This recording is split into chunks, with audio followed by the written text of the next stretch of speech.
Hank Pearl here, sitting here outside the Bottom Lounge and here in Chicago with Lazarus AD's lead singer, Jeff. We're going to sit here and ask him a few questions and whatnot.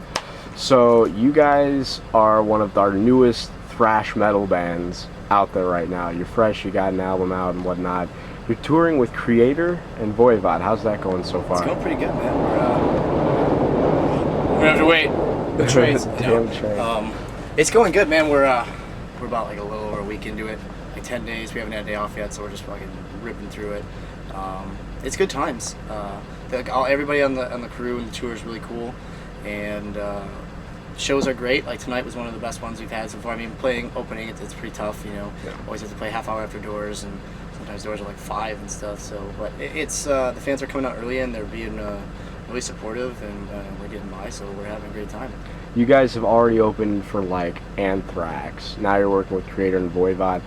Are there any bands in the future that you guys want to work with, tour with, or absolutely. Who if you could have like your next tour like tomorrow, who would you hook up with you? Would you Metallica? Obviously.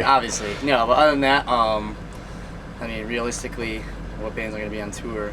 Who knows? But I don't know. Lamb of God, obviously, huge influence. Would love to tour them. You know, really, the more numbers, the better. I mean, if the more people I can play in front of, the better. You know, it's not just personally.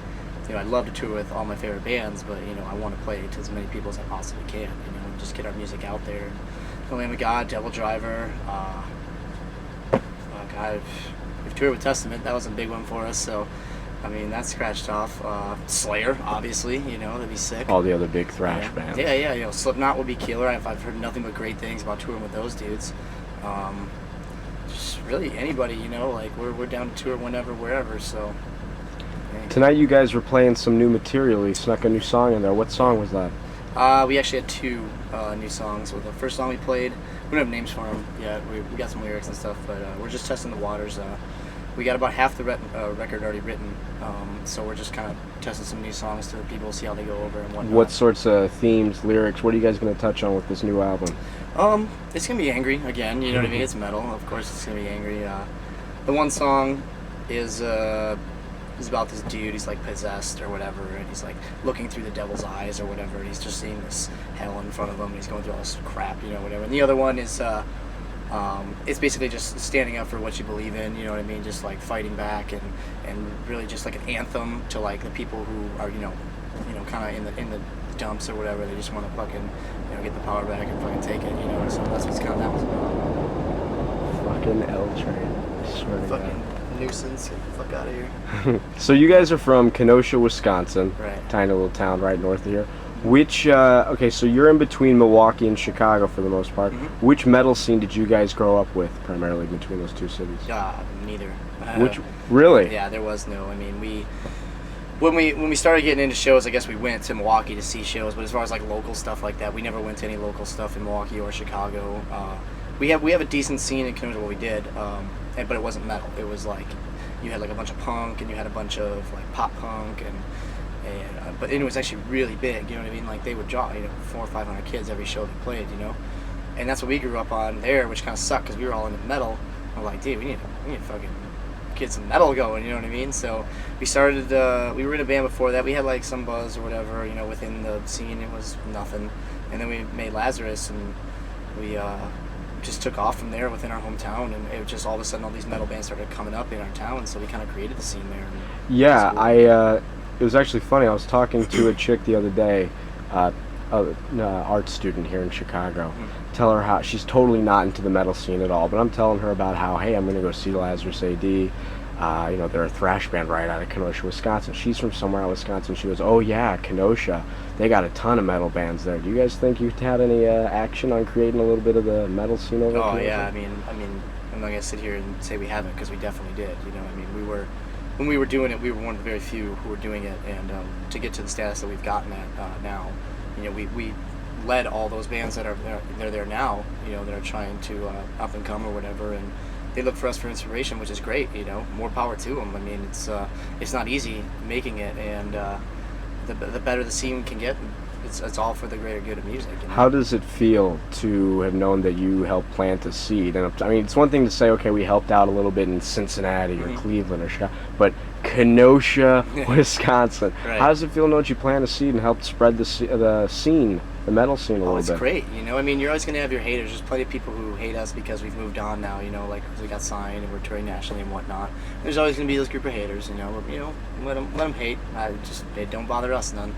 But it feels great to know that we kind of started that, and because when we started, it wasn't like, oh, it was awesome right off the bat, you know what I mean? Like, you had to work your way up, you know, you had to dig through the trenches. I can't even count how many bar gigs I played to 6 people, you know, drive 4 hours out of the way, play to nobody, you know, not get paid. I mean, we went through a lot of shit, you know, the same shit that every band goes through, you know, and I think a lot of people don't understand that, and it feels great to be able to say that, you know, I kind of started helping the metal there.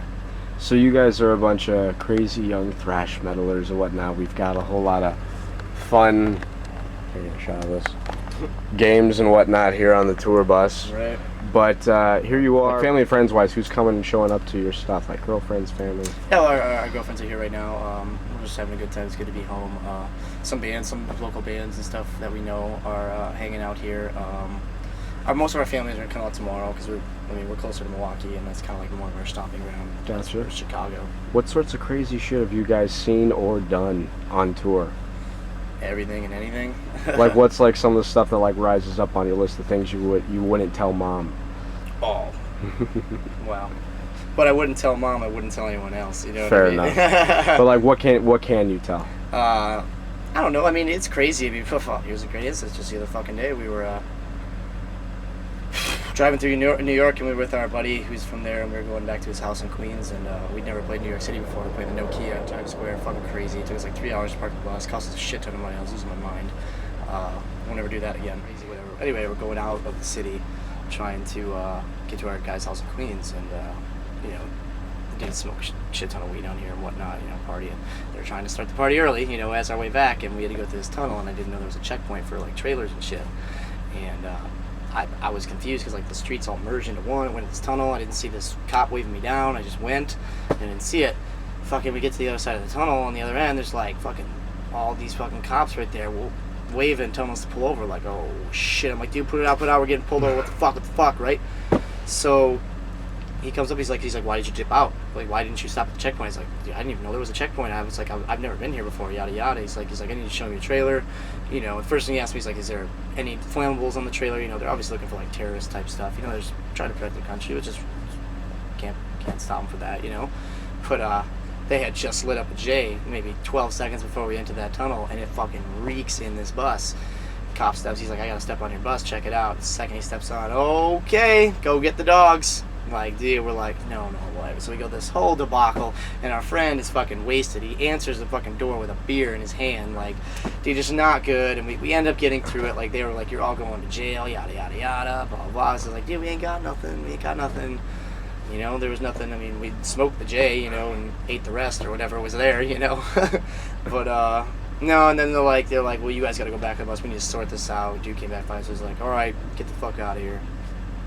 Fucking got away scot-free. So shit like that happens. We've got hassled at the border before, saying they're gonna tear our bus apart. We're going to prison, yada yada. Yeah, dude, it's crazy, man. It's harder getting into America than it is getting anywhere else. Like coming back into your country, which is crazy because they're all uptight. But shit like that, it kind of makes you feel. It makes me feel like confused as to why. You know what I mean? Like, I'm trying to make a living, and I'm trying to put more money into our economy. Like, if there's a DIY mom and pop shop type situation, you know, being in a touring band is about as legit as you can get. You know what I mean? You know, granted, we like to drink some beer, smoke some weed. We're not hurting nobody. We're not killing nobody. You know, so it just sucks. You know, cops are always dicks because you got long hair. And if you look around, we got fucking signatures everywhere. And every band says smoke weed, you know, eat pussy, smoke weed, blah blah blah blah blah. So like, it's sketch. The second you know, Unearth fucking wrote "Welcome to the Opium Den" the second you walk on. So I mean, it's like, it looks bad. You know what I mean? Yeah. But I'm not gonna take it down because I think of that tour and those dudes every time I see it. So fucking.